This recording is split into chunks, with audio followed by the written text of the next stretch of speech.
Hello students, as I had told you over that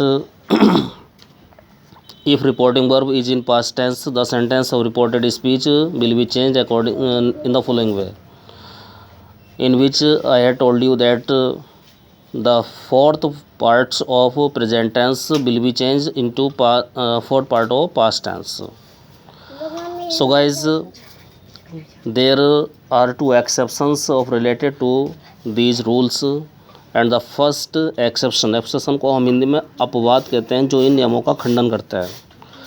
the first rule is that if reporting verb is in past tense and reported speech is of any universal truth, habitual action, proverb, historical fact or two works done in the past at same time, the sentence of reported speech will not be changed. यहाँ guys कि अगर reporting और past tense में है और reported speech को universal truth है, habitual action है, प्रोवर्ब है, हिस्टोरिकल फैक्ट है या फिर भूतकाल में एक ही समय में होने वाले दो काम हैं, तो रिपोर्टेड स्पीच का सेंटेंस चेंज नहीं होगा रिपोर्टिंग और पास्ट टेंस में होते हुए। For example sentence the teacher wrote on the board, अध्यापक ने बोर्ड पर लिखा the sun is a big ball of fire, सूर्य आग का एक बड़ा गोला है। तो क्या है, ये एक यूनिवर्सल ट्रूथ है। तो the teacher wrote on the board conjunction that the sun is a big ball of fire, यहाँ इज़ को हम वॉज में चेंज नहीं करेंगे क्योंकि एक यूनिवर्सल ट्रूथ सेंटेंस है। Second, my father said to me, मेरे पिताजी ने मुझसे कहा डॉग्स बार्क एट स्ट्रेंजर्स, कुत्ते अजनबियों पर भौंका करते हैं। कुत्तों का स्वभाव होता है अजनबियों पर भौंकना। इट मीन्स क्या है, ये उनकी आदत हो गई है, हैबिचुअल एक्शन है। तो माय फादर सेड टू का टोल्ड हो गया, me conjunction that, dogs bark at strangers ऐसे ही रहेगा, कोई भी चेंजिंग इसमें नहीं होगी। The next sentence the saint said, संत ने कहा honesty is the best policy, ईमानदारी सबसे अच्छी नीति है। तो the saint said that honesty is the best policy, संत ने कहा कि ईमानदारी सबसे अच्छी नीति होती है। क्या है, एक प्रोवर्ब है, एक कहावत है, तो इसलिए there is no changing in this sentence, इसमें भी कोई चेंजिंग नहीं होने वाली है। नेक्स्ट है आपका माय हिस्ट्री टीचर सेड, हमारे इतिहासकार गुरुजी ने लिखा, इतिहास वाले अध्यापक ने कहा India became free in 1947, Bharat 1947 में आज़ाद हुआ।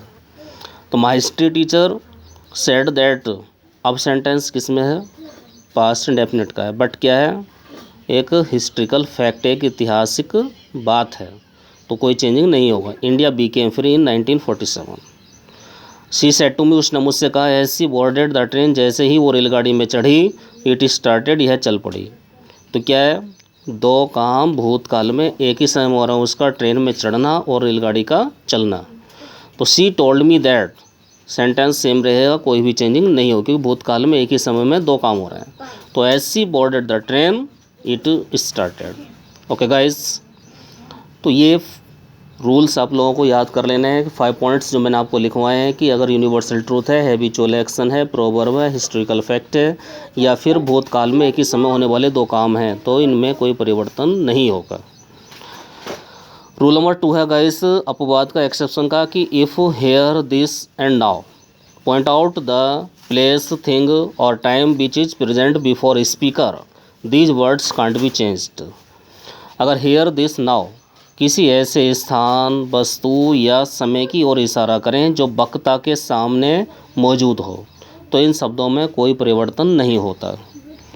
जैसे मोहन सेड टू सोहन, मोहन ने सोहन से कहा this is my cycle, Mohan ने सोहन से कहा यह मेरी साइकिल है। तो जब मोहन सोहन से इस बात को कह रहा है तो साइकिल उसके सामने मौजूद है, तो इसलिए क्या करेंगे कि Mohan told Sohan that, this is को चेंज कर लेंगे, वॉज, माई चेंज हो जाएगा क्योंकि फर्स्ट पर्सन का पॉजेसिव केस है, हिज साइकिल। तो यहाँ दिस का दिस ही रहेगा, इसमें चेंजिंग नहीं करेंगे क्योंकि वो साइकिल उसके सामने मौजूद है। सेकंड, सरला सेड टू कमला, सरला ने कमला से कहा हियर इज़ माई मोबाइल, ये रहा मेरा मोबाइल। सरला ने कमला से कहा ये रहा मेरा मोबाइल। तो सरला टोल्ड कमला दैट, हेयर का हेयर ही रहेगा क्योंकि जिस चीज़ के लिए वो यूज हो रहा है वो उसके सामने मौजूद है। तो here was her mobile. Okay guys, ध्यानपूर्वक आप इसको पढ़ेंगे, स्टडी करेंगे और कुछ सेंटेंस में इसके एक्सरसाइज से संबंधित मैं आपको दे रहा हूँ. You will have to make the exercise. Thank you.